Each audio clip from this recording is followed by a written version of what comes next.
Ik ben voor ons beslecht dat ik naar.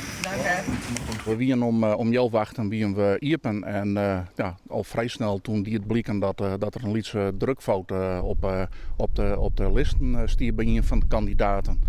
En dan is altijd even de vraag, wat doe je dan op zo'n moment? Hè? En die hebben even een afstemming gehad met de gemeente. En na intern overleg gaan we zijn van we moeten dat toch voorlezen aan de kiesraad in Den Haag. En zolang het er net uitsluitsel wie wat er precies gebeuren moest, met de stemmen die het op dat moment al uitbracht werden, hebben we zijn dan moeten we toch voorzichtig iets halve het stembureau is maar dicht zetten en de stemming schorsen. Om te voorkomen dat mensen zelf met alle creativiteit aan de slag gaan bij het stemmen. En we achterna constateren dat een heel soort stembiljetten ongeldig verklaard worden door die reden. Nou, op een gegeven moment hebben we bericht gekregen dat ik de stembiljetten die het al invult werden, dat die gewoon ik meetellen in de stemming.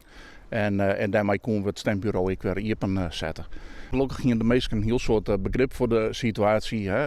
Wat ik correct zei, toch even de safety first. Om te voorkomen dat de stem verlenen ging.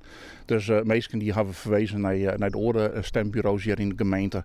En bijvoorbeeld meesten wat slechter te benen wien hebben zelfs ombinnen om hen even met de auto daarheen te brengen. Ja, dat is toch altijd even van die momentjes die worst leven net ha. Dat wordt op een bepaalde manier even spannend daar terug wil.